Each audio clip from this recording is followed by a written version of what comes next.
130 കോടി ജനങ്ങളുടെ ഹൃദയത്തിലേക്ക് അഭിനന്ദൻ നാളെ എത്തും. ശത്രുപാളയത്തിൽ ചങ്കുറപ്പോടെ നിന്ന് പോരാടിയ വീരപുത്രൻ. പതറാത്ത ആ മുഖം പറയുന്നു യഥാർത്ഥ രാജ്യസ്നേഹത്തിന്റെ വീരകഥ. ഞങ്ങൾ അഭിമാനിക്കുന്നു ഈ ധീരതയിൽ. ഇനിയുള്ള മുന്നേറ്റങ്ങളിൽ ഈ ധീരതയിൽ നമ്മൾ ചരിത്രം രചിക്കും. രാജ്യത്തെ മുൾമുനയിൽ നിർത്തിയ മണിക്കൂറുകൾ. ഒരു വശത്ത് യുദ്ധം അനിവാര്യമാണെന്നുള്ള വാദഗതികൾ, മറുവശത്ത് സമാധാന പാതയിലൂടെ അഭിനന്ദനെ തിരിച്ചിന്ത്യയിലെത്തിക്കണമെന്ന ഒരു വിഭാഗം ആവശ്യങ്ങൾ. മാർഗമേതായാലും ലക്ഷ്യമൊന്നേയുള്ളൂ, അഭിനന്ദനെ ഏതു വിധേനയും ഇന്ത്യയിലെത്തിക്കുക. 130 കോടി ജനങ്ങളുടെ പ്രതീക്ഷ, പ്രാർത്ഥന ഒന്നായി കേട്ട മണിക്കൂറുകളാണ് കടന്നുപോയത്. അഭിനന്ദനെ തിരികെ എത്തിക്കാനുള്ള ഹാഷ്ടാഗ് മണിക്കൂറുകൾ കൊണ്ട് വൈറലായി മാറി. നെഞ്ചിടിപ്പോടെ ഇന്ത്യ കാത്തിരുന്നു. അമേരിക്കയും ഫ്രാൻസും യൂറോപ്യൻ യൂണിയനും അടക്കമുള്ള ലോകരാഷ്ട്രങ്ങളുടെ പിന്തുണ ഇന്ത്യ തേടി. നയതന്ത്ര രംഗത്തെ നിർണായക നീക്കങ്ങൾ, ഓരോ ഇഞ്ചും കണക്ക് കൂട്ടിയുള്ള പോരാട്ടം. അഭിനന്ദന്റെ വിമാനം തകർന്നയുടനെ മിനിറ്റുകൾക്കകം അജിത് ഡോവൽ പ്രധാനമന്ത്രിയെ വിവരം ധരിപ്പിച്ചു. ഔദ്യോഗികമായി സ്ഥിരീകരിക്കപ്പെട്ടതോടെ ഇന്ത്യ മുഴുവൻ അഭിനന്ദനെ തടങ്കലിലാക്കിയ പാകിസ്ഥാന്റെ നടപടിയിൽ പകച്ചു നിന്നു. ഒരു വേള മോദിയുടെ മുഖം പോലും മ്ലാനമായി. നിർണായക നീക്കങ്ങളും യുദ്ധസമാനമായ സാഹചര്യം ഒരുക്കലും കൊണ്ട് പാകിസ്ഥാനെ തറ പറ്റിച്ച് ഇന്ത്യ ഒടുവിൽ ആ ആശ്വാസ വാർത്തയിലെത്തി. നാളെ അഭിനന്ദൻ തിരികെ ഇന്ത്യയിലേക്ക് മടങ്ങി വരുമെന്ന്. നിർണായകമായ ആ മണിക്കൂറുകളിലേക്ക് ഒരു കടന്നുനോട്ടം. ബുധനാഴ്ച രാവിലെ 8:45 നിയന്ത്രണ രേഖയ്ക്ക് സമീപത്തുള്ള പാക് ഗ്രാമമായ ഹോറയിൽ ഇന്ത്യൻ വിമാനം തകർന്നു വീണെന്ന് പാക് മാധ്യമമായ ദ ഡോൺ റിപ്പോർട്ട് ചെയ്തത്. ഇന്ത്യൻ പൈലറ്റ് അഭിനന്ദൻ തങ്ങളുടെ കസ്റ്റഡിയിലുണ്ടെന്ന അവകാശവാദവുമായി പിന്നീട് പാകിസ്ഥാൻ രംഗത്തെത്തിയതോടെ സ്ഥിതിഗതികൾ രൂക്ഷമായി. തുടർന്ന് ഇന്ത്യയുടെ ഔദ്യോഗിക സ്ഥിരീകരണവും എത്തി. ഇന്ത്യൻ സൈനിക കേന്ദ്രങ്ങൾ ആക്രമിക്കുക എന്ന ലക്ഷ്യത്തോടെ എത്തിയ പാക് F-16 യുദ്ധവിമാനങ്ങൾക്കു നേരെ കുതിച്ചുയർന്നത് അഭിനന്ദന്റെ നേതൃത്വത്തിലുള്ള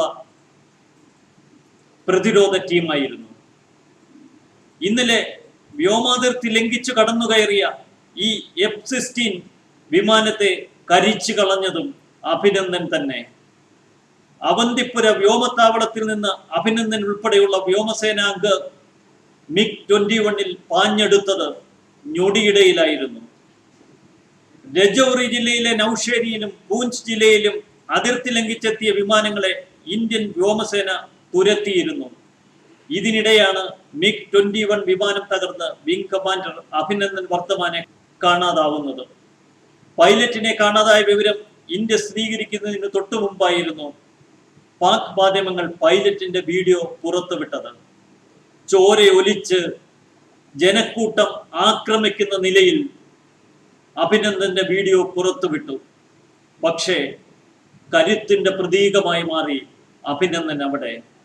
നിയന്ത്രണ രേഖയ്ക്ക് 7 കിലോമീറ്റർ അപ്പുറത്താണ് അഭിനന്ദൻ പാരച്യൂട്ടിൽ ഇറങ്ങിയത്. ഉടൻ കയ്യിലുണ്ടായിരുന്ന പിസ്റ്റൾ ഉയർത്തി ചുറ്റും കൂടിയ നാട്ടുകാരോട് ഇത് ഇന്ത്യയാണോ പാകിസ്ഥാനാണോ എന്ന് ഉച്ചത്തിൽ ചോദിച്ചു. അവരിൽ ഒരാൾ ഇന്ത്യയാണെന്ന് മറുപടി നൽകി. തുടർന്ന് അഭിനന്ദൻ ജയ് വിളിച്ചു. അപ്പോൾ ജനക്കൂട്ടത്തിൽ ചിലർ പാകിസ്ഥാൻ സൈന്യത്തിന് അനുകൂലമായി മുദ്രാവാക്യം മുഴക്കി. ഉടൻ അഭിനന്ദൻ ആകാശത്തേക്ക് വെടിയുതിർത്ത് 1/2 കിലോമീറ്ററോളം ഓടി അകന്നു. അതിനുശേഷം ഒരു കുളത്തിലേക്കാണ് അഭിനന്ദൻ എടുത്തു ചാടിയത്. ഈ സമയത്ത് കയ്യിലുണ്ടായിരുന്ന സുപ്രധാന രേഖകളിൽ ചിലത് വിഴുങ്ങാൻ ശ്രമിച്ചു. ബാക്കിയുള്ളത് വെള്ളത്തിൽ മുക്കി നശിപ്പിച്ചു. തുടർന്നാണ് പാക് സൈന്യമെത്തി അഭിനന്ദനെ കൊണ്ടുപോകുന്നത്. ഒരു വീരയോദ്ധാവിന്റെ തീര നിമിഷങ്ങൾ. ഇന്ത്യ അഭിമാനിക്കുന്നു. അഭിനന്ദന്റെ ഓരോ നീക്കവും ഒരു ധീരയോദ്ധാവിന്റെ കൈച്ചാർത്തുള്ളത് തന്നെ. Big salute. ഇന്ത്യൻ സേനാ സംഘത്തെ പ്രകോപിപ്പിച്ച് പാകിസ്ഥാനിലേക്ക് മടങ്ങിയ F-16 വിമാനങ്ങളെ മിഗ് പിന്തുടരുന്നു. ഇതിനിടെ പാക് വിമാനങ്ങളിൽ ഒന്നിനെ ഇന്ത്യ വെടിവെച്ചു വീഴ്ത്തി. അത് അഭിനന്ദൻ തന്നെയായിരുന്നു. പാക് വിമാനത്തെ ചുട്ടരിച്ച അഭിനന്ദനാണ് പിന്നീട് നിയന്ത്രണ രേഖയ്ക്ക് സമീപമെത്തി തകർന്ന തന്റെ വിമാനത്തിൽ നിന്ന് പാരച്യൂട്ടിൽ താഴേക്ക് ഡൈവ് ചെയ്തത്. സ്വയം ഇജക്ട് ചെയ്ത അഭിനന്ദൻ വനമേഖലയിലേക്കാണ് പതിച്ചത്. സുഖോയ് 30 MKI വിമാനത്തിന്റെ പൈലറ്റായി തുടങ്ങിയ അഭിനന്ദൻ പിന്നീടാണ് MiG-21 ബൈസൺ സ്ക്വാഡ്രന്റെ ഭാഗമാകുന്നത്. ശ്രീനഗർ വ്യോമത്താവളത്തിലായിരുന്നു പോസ്റ്റിംഗ്. പാക് സേന കസ്റ്റഡിയിലെടുത്ത അഭിനന്ദന്റെ വീഡിയോകളും ചിത്രങ്ങളും പുറത്തു വന്നിരുന്നു. ആ വീഡിയോയിലെ സംഭാഷണം രാജ്യസ്നേഹത്തിന്റെ ഉജ്ജ്വല പ്രതീകമാണ്. മേജർ ചോദിക്കുന്നു, എന്താണ് പേര്? Abhinandan. Wing commander Abhinandan. Major, താങ്കളോട് ഞങ്ങൾ മാന്യമായാണ് പെരുമാറിയതെന്ന് കരുതുന്നുവോ? അഭിനന്ദൻ: അതെ, ഇക്കാര്യം ഞാൻ ശരിവെക്കുന്നു. എന്റെ രാജ്യത്ത് മടങ്ങിപ്പോകാൻ സാധിച്ചാലും ഇത് ഞാൻ മാറ്റിപ്പറയില്ല. പാകിസ്ഥാൻ സേനയിലെ ഓഫീസർമാർ എന്നോട് നന്നായാണ് പെരുമാറിയത്. എന്നെ പ്രദേശവാസികളിൽ നിന്ന് രക്ഷിച്ച ക്യാപ്റ്റൻ മുതൽ ചോദ്യം ചെയ്തവർ വരെ മാന്യമായാണ് പെരുമാറിയത്. പാക് സേനയുടെ പെരുമാറ്റത്തിൽ ഞാൻ സന്തുഷ്ടനാണ്. താങ്കൾ ഇന്ത്യയിൽ എവിടെ നിന്നാണ്? ഉത്തരം: അക്കാര്യം ഞാൻ താങ്കളോട് പറയേണ്ടതുണ്ടോ? ഞാൻ തെക്കൻ മേഖലയിൽ നിന്നുള്ളയാളാണ്. വിവാഹിതനാണോ? അതെ. താങ്കൾക്ക് ചായ ഇഷ്ടപ്പെട്ടുവെന്ന് കരുതുന്നുവോ? അതെ, നന്ദി. ഏത് വിമാനമാണ് താങ്കൾ പറത്തിയിരുന്നത്? ക്ഷമിക്കൂ മേജർ, അക്കാര്യം ഞാൻ താങ്കളോട് പറയില്ല.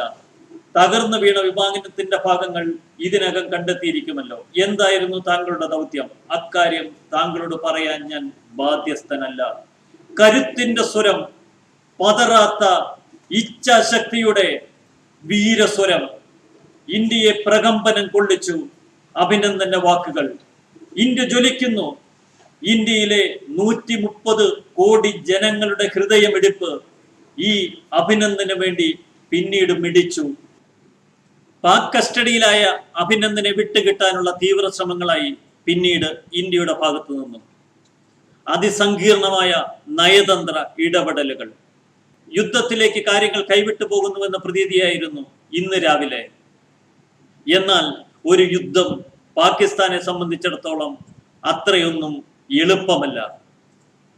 സാമ്പത്തിക നില അമ്പേ പരാജയപ്പെട്ടു നിൽക്കുന്ന പാകിസ്ഥാനെ സംബന്ധിച്ചിടത്തോളം ഈ പഴയ വെടിക്കോപ്പുകളും പഴയ ആയുധ ശേഖരവും വിമാന ശേഖരവും ഒക്കെയായി ഇന്ത്യ പോലെ കരുത്തുള്ള ഒരു രാജ്യത്തോട് നേരിട്ടുള്ള യുദ്ധം അത്ര എളുപ്പമല്ല. അമേരിക്ക ഉൾപ്പെടെയുള്ള രാജ്യങ്ങൾ പാകിസ്ഥാനെ നേർക്കുനേർ വെല്ലുവിളിച്ചു. ഒരു കാരണവശാലും യുദ്ധത്തിലേക്ക് കടക്കാൻ അനുവദിക്കില്ല എന്ന് തീർത്തു പറഞ്ഞു. അമേരിക്കയ്ക്ക് പിറകെ ഓസ്ട്രേലിയയും ഫ്രാൻസും ബ്രിട്ടനുമൊക്കെ അണിനിരന്നപ്പോൾ പാകിസ്ഥാന് ചുരുണ്ടുകൂടുകയല്ലാതെ മറ്റൊരു മാർഗവും ഇല്ലാതായി. ഇസ്ലാമിക രാജ്യങ്ങളുടെ കൂട്ടായ്മയിൽ നിന്ന് പാകിസ്ഥാൻ സ്വയം പിൻവാങ്ങി. സൗദി അറേബ്യ അതിശക്തമായ ഭാഷയിൽ തന്നെ പാകിസ്ഥാനോട് പറഞ്ഞു, ഒരു യുദ്ധത്തിലേക്ക് കാര്യങ്ങൾ എത്തിക്കരുതെന്ന്. UAEയും അത് തന്നെ ആവർത്തിച്ചു. ഒടുവിൽ ഇമ്രാൻഖാൻ സമവായത്തിന്റെ പാതയിലേക്ക് എത്തുകയായിരുന്നു.